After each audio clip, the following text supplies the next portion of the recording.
Wednesday evening. Almost, well, it's about 5:10, I guess. That's what time I said I was going to be on. So I'm sticking to it. My desktop says 5:14, but I think it's wrong. I think it's fast by a bit, maybe even close to 5 minutes. Every single clock, except for my phone, tells me a different time. Um, so who knows? Fortunately, I have nowhere I have to be. I'm exactly where I need to be. In some sense, I could easily say that I am exactly where I need to be at all times, at any given time, as we can only be where we are. And it's right here.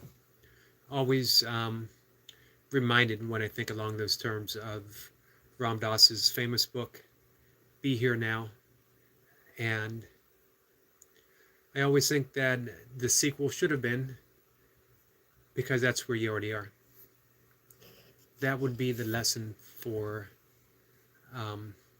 any type of spiritual seeker. I sort of dislike using that word because it's become very in vogue to sort of disparage the spiritual seeker in some circles. Oddly enough, what some might consider spirituality circles, although they don't consider themselves that. When you sort of take that view of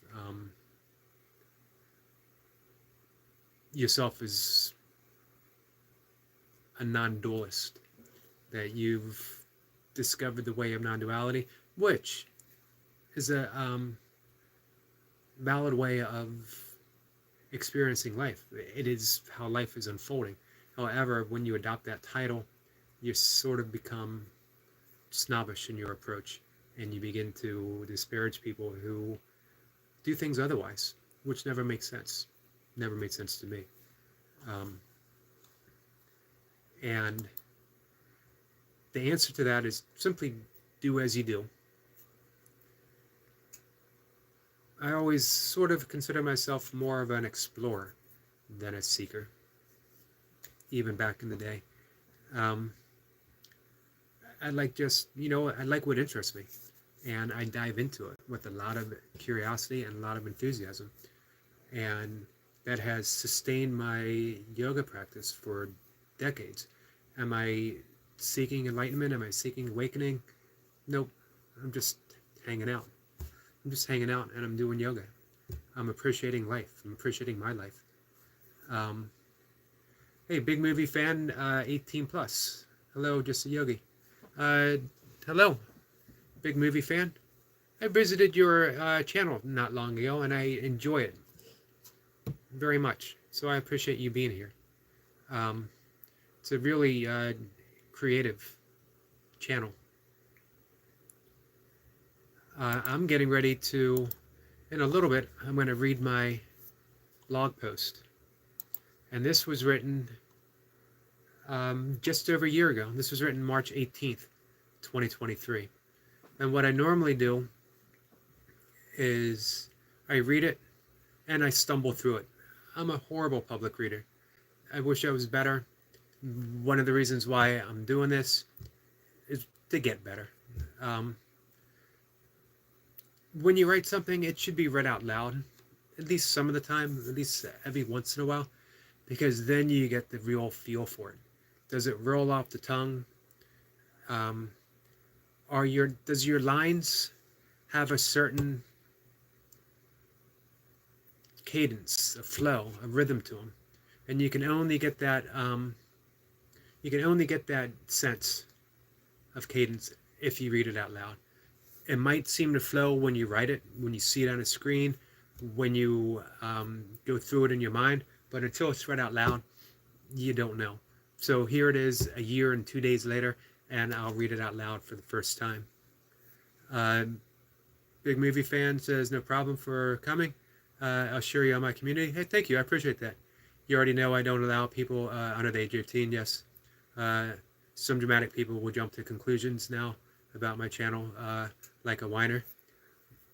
You know what? Which is ridiculous. I hate calling people ridiculous. unless they're being ridiculous. Um, why jump to any conclusion whatsoever unless you know? You want to know what Big Movie Fans channel is all about? Go visit if you're over 18. Spend some time and enjoy it. Um, or if it's not your thing, go somewhere else. Everyone has a valid right for their creativity and how they express it.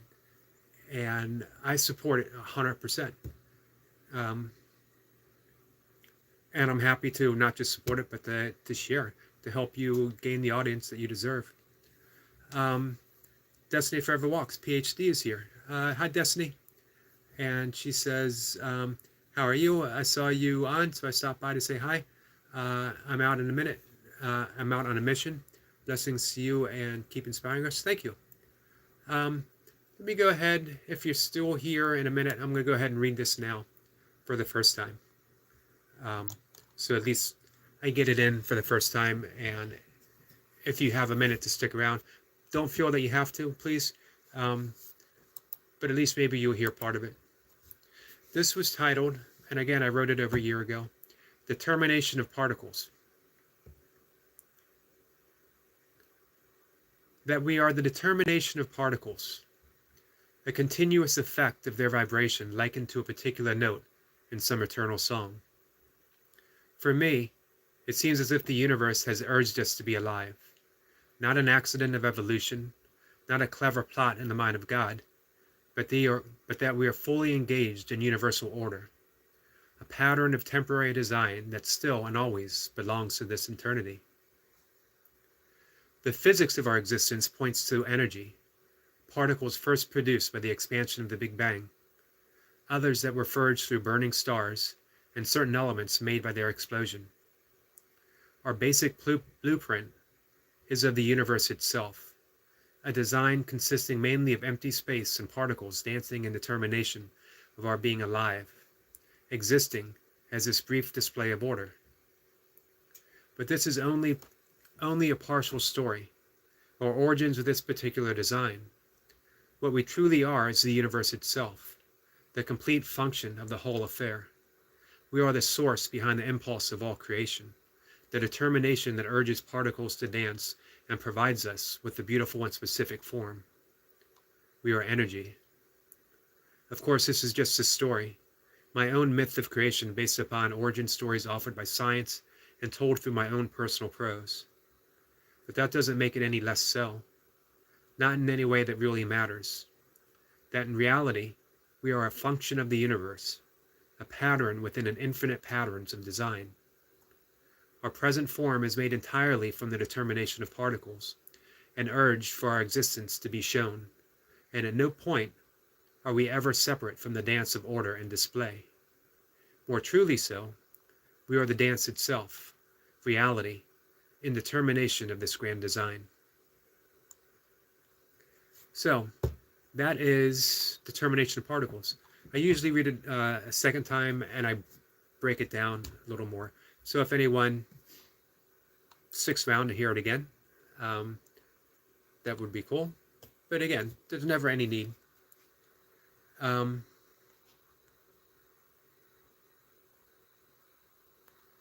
Let's see, make sure I'm catching up here. Big Movie Fan is saying hi to Destiny. Destiny's saying hi to him. Hey, our friend Relaxing is here. Hello, everyone. How are you? Appreciate you being here. Destiny says she has a minute to listen to my reading. I appreciate that, Destiny. And we got everyone saying hi. It is good to see everyone again. Big Movie Fan said, just Yogi, you always hear the repeat from me about my channel. You'll definitely always hear the repeat after 18 because people jump to conclusions about my channel and they think it's XXX. Again, jumping to conclusions never serves anyone. But it's good that you take the opportunity to at least explain to people, hey, it's a precaution. It's not a warning.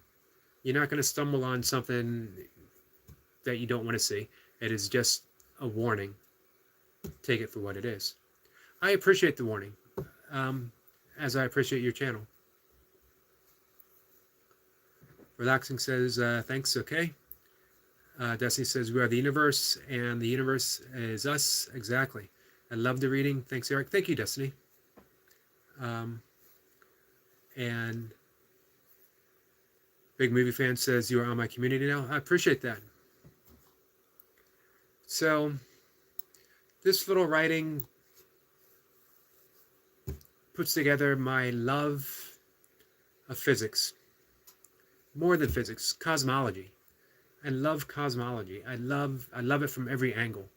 I love the cosmology told by Native American shamans, that the universe resides on the back of a turtle, and underneath that turtle is another turtle, and then it's turtles all the way down. I love yogic and Vedic cosmology, how the universe came to be, that we have ages, that the universe itself is the expansion of the breath of God, one exhalation, and that eventually God inhales and the universe disappears, goes back into the absolute nothingness, only to wait for the exhalation again. So the universe is always, it's less of a big bang and more of a big whoosh. So the universe is always whooshing on the breath of God. And I love the cosmology of the Big Bang, which very much fits into Genesis, how the universe was created according to the book of Genesis. Here's the wonderful thing about cosmology. There's room for our own personal cosmology. So when I wrote this, I was thinking of my own cosmology. I was thinking of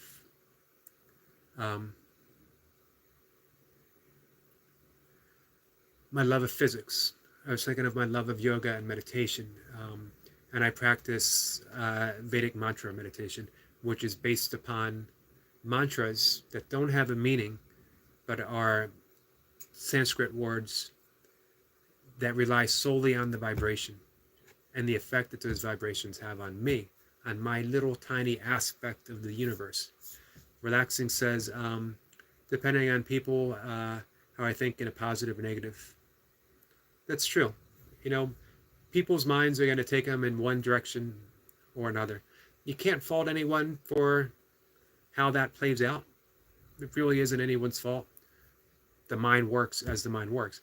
However, after you see it, if you have the curiosity and you go to explore something, then you're in the know.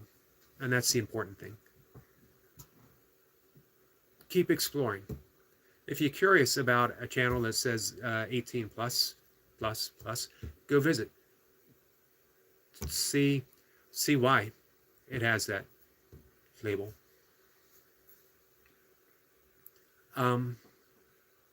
So, again, we're all allowed to have our own cosmology. This was my universal origin story, so to speak, told on a personal note. How, for me, my own creation is from the creation of the universe. The creation of the universe is dependent upon me being here. It has to be, because I am made of the very same stuff from the Big Bang. I am made of elements, the very elements, not generations of elements leading here, but the very same elements that were formed just minutes after the Big Bang happened, or the big whoosh, as we've been saying. That the particles, the atoms, the molecules that make my body have been around forever. In a sense, it makes me eternal, immortal. Not the ego, not the personality, which we mistake as the soul. We think the soul is our personality, that when we die, if our soul continues elsewhere or otherwise, that it's going to be the personality of who we are. But I don't see it that way. I don't see that as being possible, because as neuroscience shows, there is no actual self. There is no actual personality. It's a collection, a fluxation of thoughts, sort of converging in the package of me, if that makes sense. So let's see. Destiny says, big movie fan. Why not do an intro video? That's a really good idea to explain in your to your audience what your channel is about. Fill out your about page with detail. That gives people the option to choose to watch or not. That's a really good idea.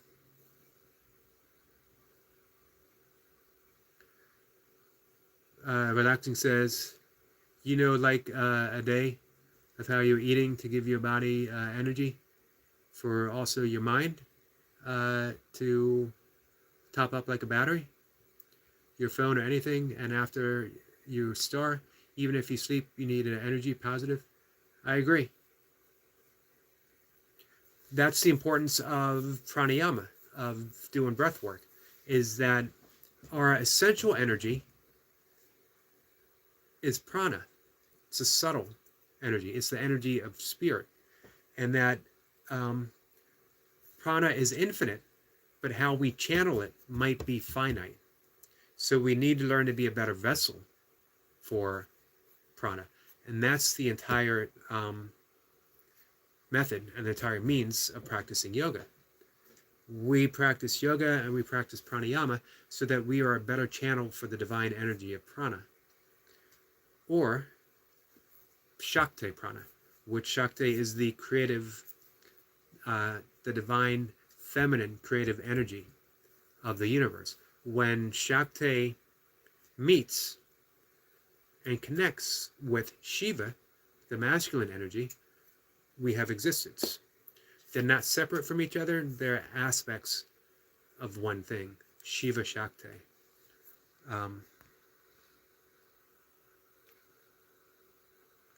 Destiny says, okay, Eric, I am out now. Thank you for coming by. I really appreciate it. Thanks for everything. Peace and blessings to you. Great reading. Thank you.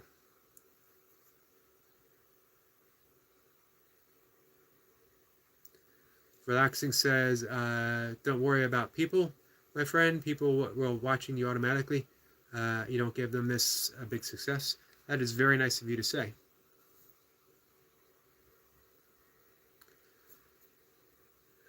Big movie fan says, Destiny, that's exactly why I always repeat about my channel. Doesn't hurt to repeat it. Some people might not show up to read the description. So if they see you in a discussion, now they have firsthand information from the creator of the channel. This is what it is. So always feel free to, in any discussion, to mention it and to talk about your channel. If people show up and they listen to me, feel free. Feel free to say, hey, come by and visit. That this is what I offer and this is what it is, and it might not be what you think. So, yeah, Big Movie Fan says that's exactly why I always repeat about my channel and with my link in chats. Some people don't read about before subscribe. Excellent point.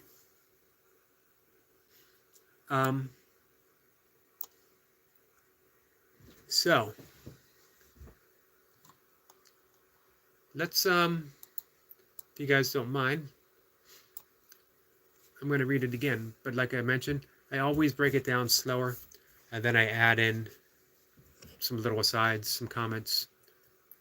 If anyone has a question, every once in a while somebody will have a question and say, why write it? Why did you write that? And the answer to that is, I have no idea. You write what comes to you to write. You write what you're inspired to write. You express yourself in a way that is inexplicable to you and to anyone else. Why do anything? Who knows? And especially at a certain point, you start realizing the spontaneous nature of everything. Words came to me spontaneously. I put them down on a screen, and this is what showed up. Um, I really sometimes don't even feel like an author, as more of an arranger. I arrange the words that show up. Um, and if I arrange everything, if I manage to arrange things just the right way, then it really pleases me. I get to smile. And my ego is just big enough that if it's good, I take credit for it. But the truth is, writing just happens. Photography just happens. YouTube channels just happen. We can sort of say, like, well, because I thought this and did this. But what gave that initial inspiration to do it? That's the mystery. And the more you tune into that mystery, the more joyful life becomes. Because there's no one to blame, including yourself. There's no fingers to point. There's no need to explain anything to anyone. This is me. It's who I am. I don't know why I'm this way. I don't know why I had a full head of long blonde hair pulled back in a ponytail when I was in my 20s. When I was in my 30s, I had no hair at all. Well, I had some hair. It's the way nature works, you know? And you don't bemoan it. It's not often I get to use the word bemoan. You don't bemoan what happens. I thoroughly enjoyed having hair in my 20s. And again, it was long, my Grateful Dead hippie days. And you know what? I thoroughly enjoy not having hair right now. It's how life unfolds. Accept. If the inspiration hit to do something else, let's say to get a hair transplant, maybe I would do that, and then I would thoroughly enjoy having hair again. So far, nothing like that has ever even occurred to me, even a little bit. Relaxing says, this is on point from me to not give up. This is best success for you. I'm not stopped. Power and a point in your heart and your head. It's an excellent point. I appreciate the encouragement, because we are millions of people, and we will come to you, your people. Man, that's an awesome thing to say. I really appreciate that.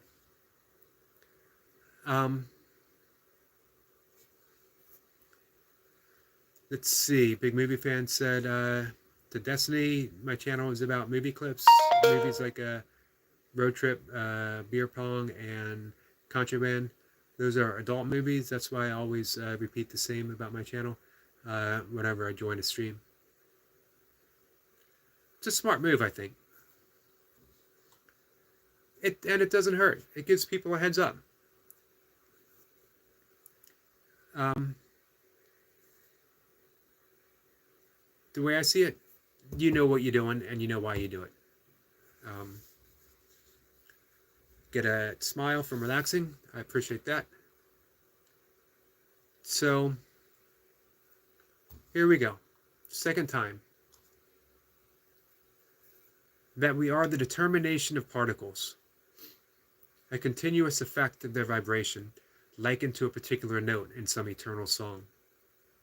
For me, it seems as if the universe has urged us to be alive. Not an accident of evolution, nor a clever plot in the mind of God, but that we are fully engaged in universal order, a pattern of temporary design that still and always belongs to this entirety. This is sort of inspired by string theory, that there are subatomic strings, even smaller than subatomic, barely even existing, and yet from their vibration, from their vibrational quality, everything comes into existence. String theory is still theory, hence the title, string theory. However, intuitively, it just feels right. Of course, they're always fine-tuning it. Again, I practice a mantra-based meditation, which is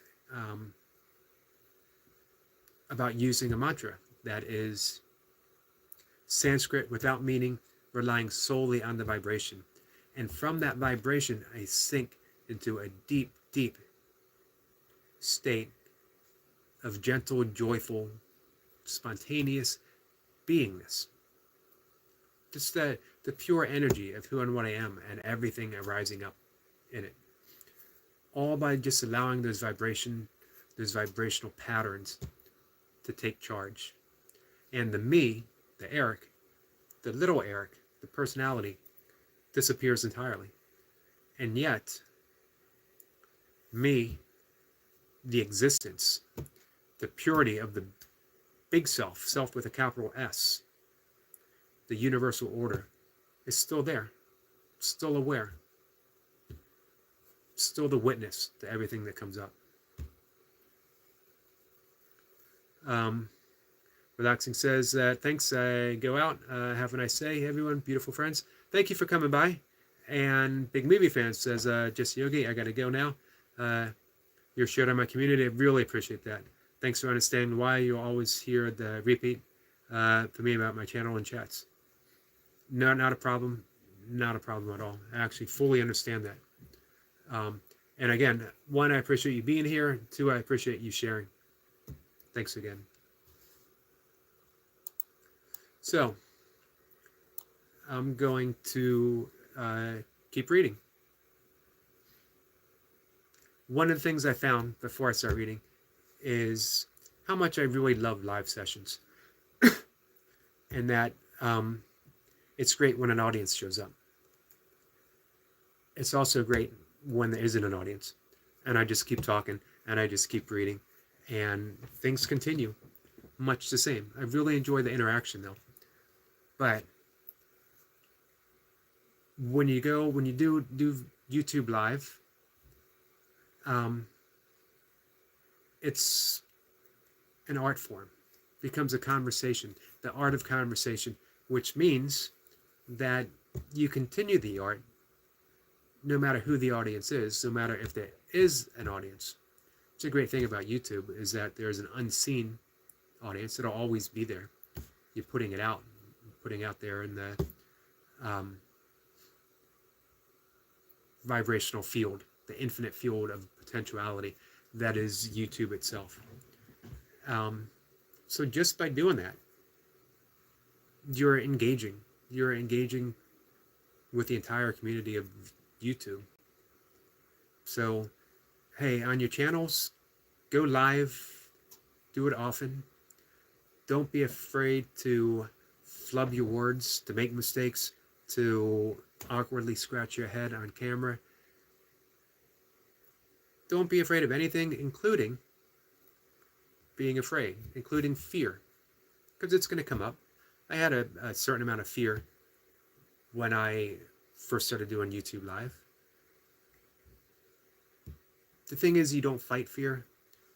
You don't think of it as something to overcome.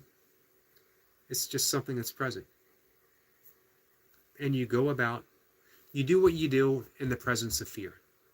You do what you do in the presence of grief. You do what you do in the presence of any of the infinite things that are going to happen to us. And that's how you live a successful life.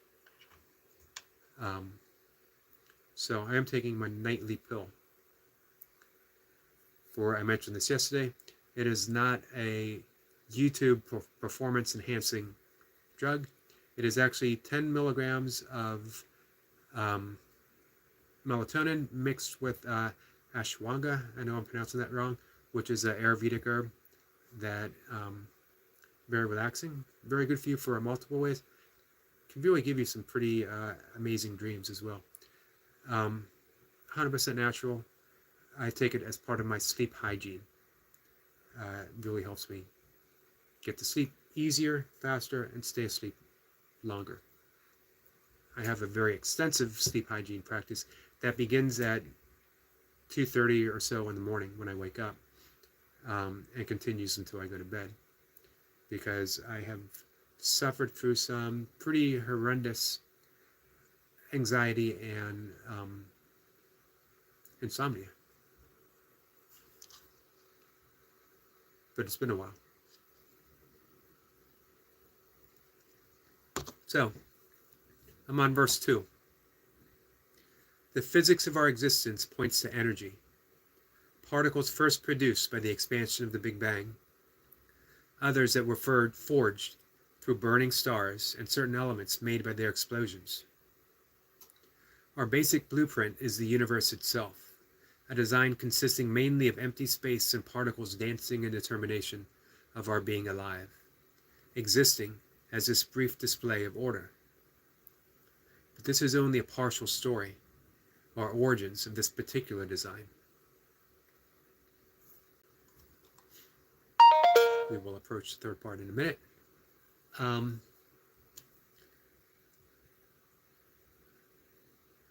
Was maybe 4 or 5 years ago, I remember writing a blog post that everything is physics. Of course, you could say everything is chemistry, everything is biology.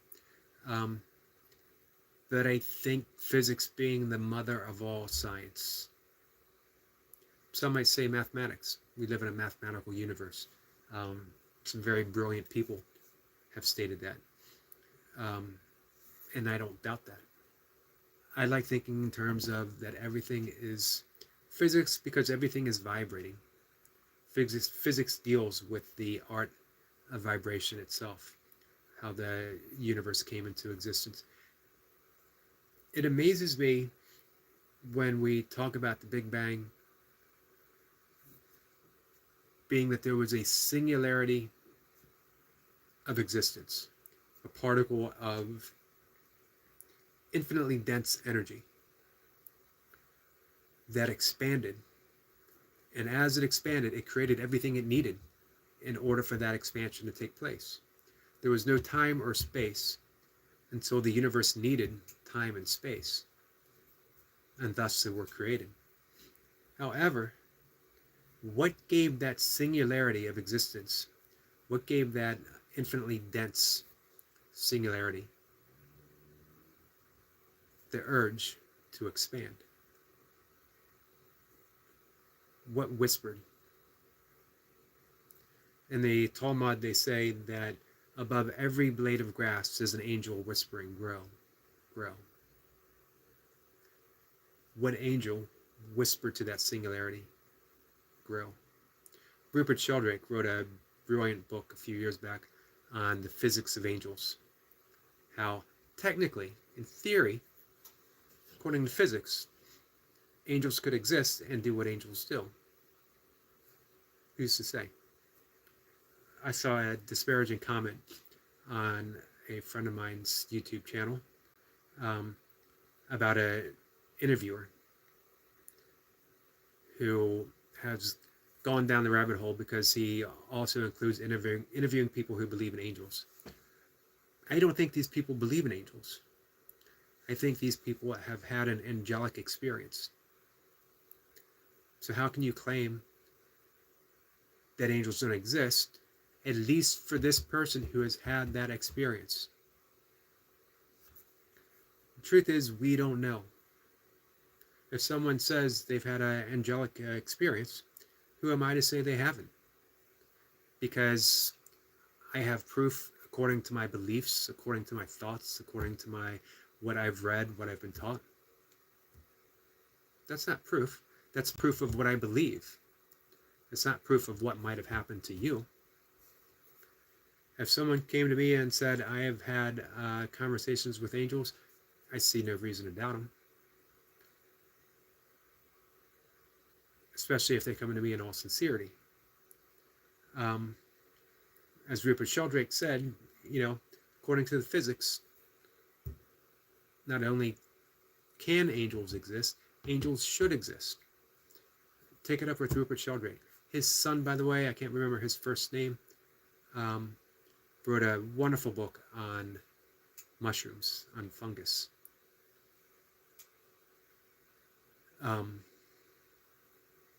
Easy to find. If you look up Rupert Sheldrake's son, it'll come up. So here's the third verse. What we truly are is the universe itself, the complete function of the whole affair. We are the source behind the impulse of all creation. the determination that urges particles to dance and provides us with this beautiful and specific form, energy, prana. That would be whatever it was that whispered to that singularity of existence. Spirituality in no way contradicts science, and science in no ways contradicts spirituality. When Genesis talks about how the universe was created, they're talking physics in a different language. And of course,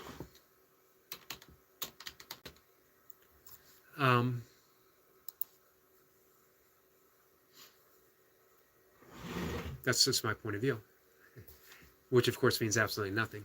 It doesn't mean that I'm right. It doesn't mean that I insist that I'm right. It just means that's the view that's occurring to me now.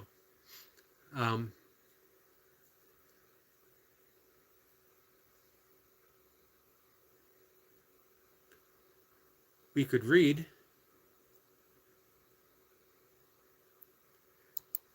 what I love about Genesis is the description. What is it? Genesis Ruach, Rauch, which literally translates to breath of God. Universe came into existence on the breath of God. And from that creation, from the dust, from the clay, from the dirt, from the mud, we were assembled. Which again is saying that we are made of the elements, which I alluded to in my post. But just assembling elements doesn't make us. Obviously, we're more than elements. If we were just reduced back to elements, what would be lost? Absolutely nothing. We would just be returned to the elements of the universe, the elements of Earth that are already in existence. That already happens when we die. Our body simply returns. But we're animated by something. And yogic, Vedic terms, it would be prana. Prana being divine in its essence.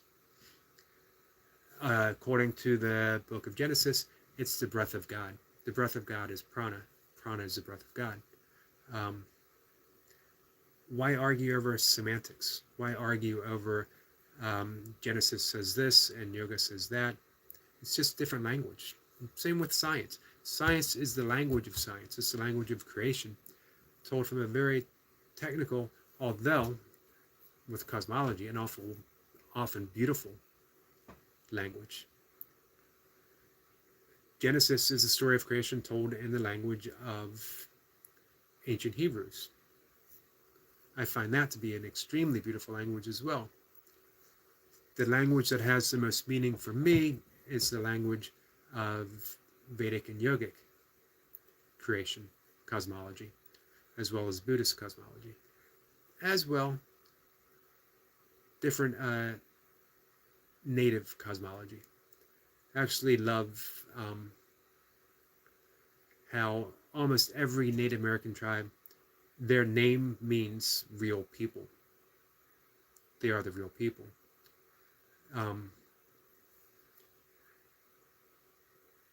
And their cosmology, their creation stories are so unique, beautifully told. That's the language of their culture. It means the same thing. It's just told differently. The problem is that we'll go through life judging people on having a different language than our own, a different language of description. Gets us nowhere but the appearance of division. When cosmology itself is the unifying language. Everything was created at once. Everything was created together. We're all made out of the same elements. We're all made out of the same particles. As a matter of fact, we trade particles. I have particles of existence within me now making me what I am, that molecules, atoms and particles, that were probably part of your great-great-grandfather. Absolutely amazing. We're breathing in molecules right now that Michelangelo breathed in, that Jesus breathed in, Moses at one point. So how are we separate? We're breathing in the same molecules as our ancestors. common to us all now. If we trace ancestors all the way back,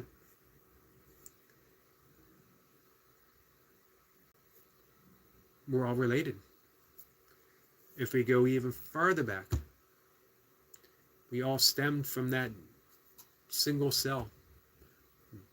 Somehow managed to run adrift along a shore somewhere, and with some type of determination and inspiration, took a breath and decided it liked it and stayed on land.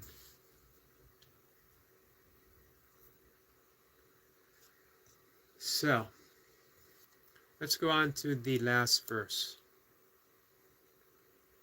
And we'll probably call it a night soon.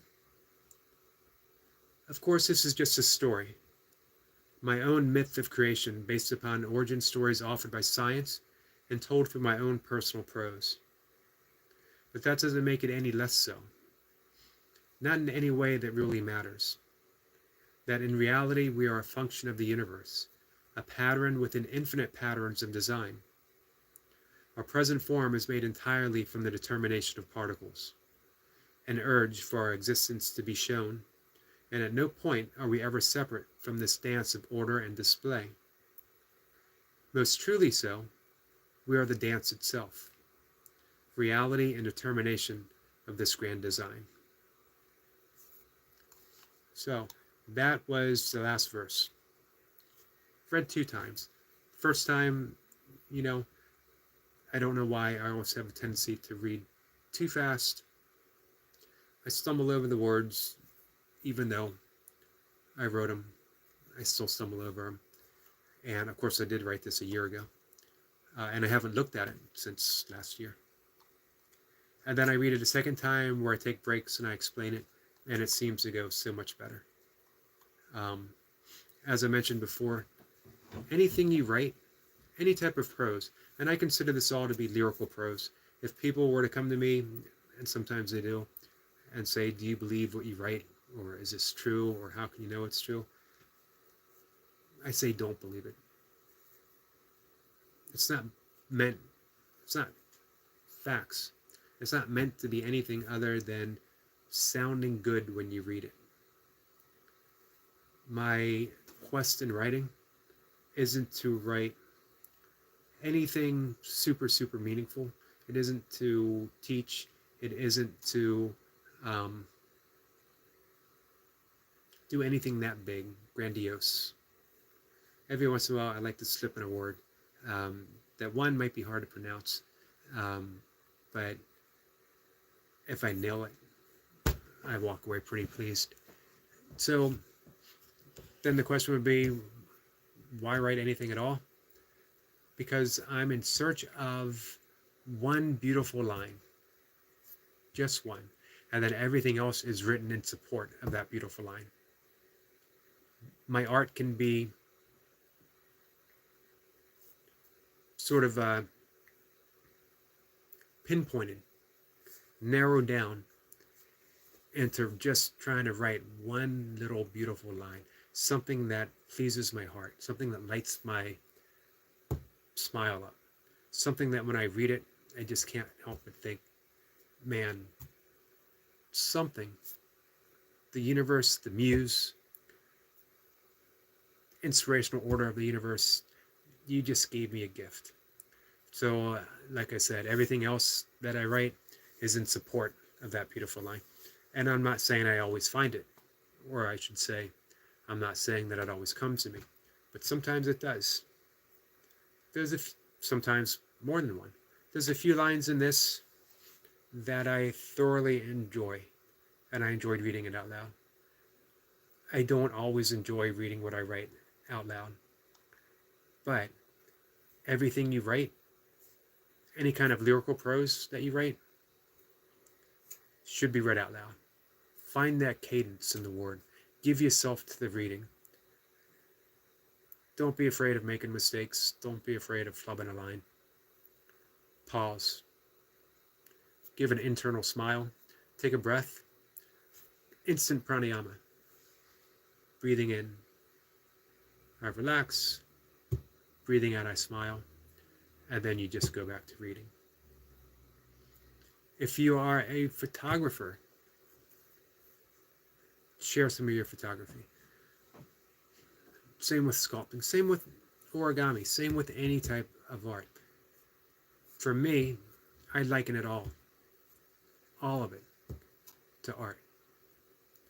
I consider YouTube to be an expression of my artistic sense.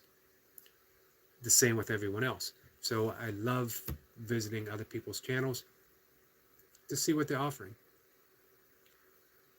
When trolls show up, as they do for anybody, that's part of the art. How I respond is part of the art. I can respond with anger, disgust, shutting them down, banning them. To me, that's not a very beautiful work of art. I'd rather be open, I'd rather be friendly, I'd rather be nice, I'd rather be engaging. Doesn't mean that you take abuse, but you navigate. That's the whole essence of art, I believe, is navigating. Navigating through the universe. Collecting those things that eventually become that one beautiful line that you write, that you offer the page. So, I'm not going to read it a third time. But I do have my blog up. Today I wrote about Warrior Posture 1 and 2 because they have been reintroduced to my yoga practice after some time away. I suffered a back injury due to something stupid on my end. Had nothing to do with my workouts, nothing to do with yoga, everything to do with, again, just being foolish. And a lot of my yoga postures had to be put aside for the sake of healing. But now I'm finding, even though I'm not healed yet, I'm finding that I am able to introduce some poses back in. And some of the ones that I missed, Warrior Posture 1 and 2, deeply energetic standing poses that have a really beautiful, seamless transition between the two, which I absolutely love. So maybe I'll read that tomorrow. We'll see. But that will be tomorrow. Until then, guys, let's call it a night. I appreciate whoever stopped by. I appreciate Big Movie Fan 18 plus and relaxing. I appreciate you being here. Destiny, as always, I appreciate you being here. Everyone, have a good night. Take care.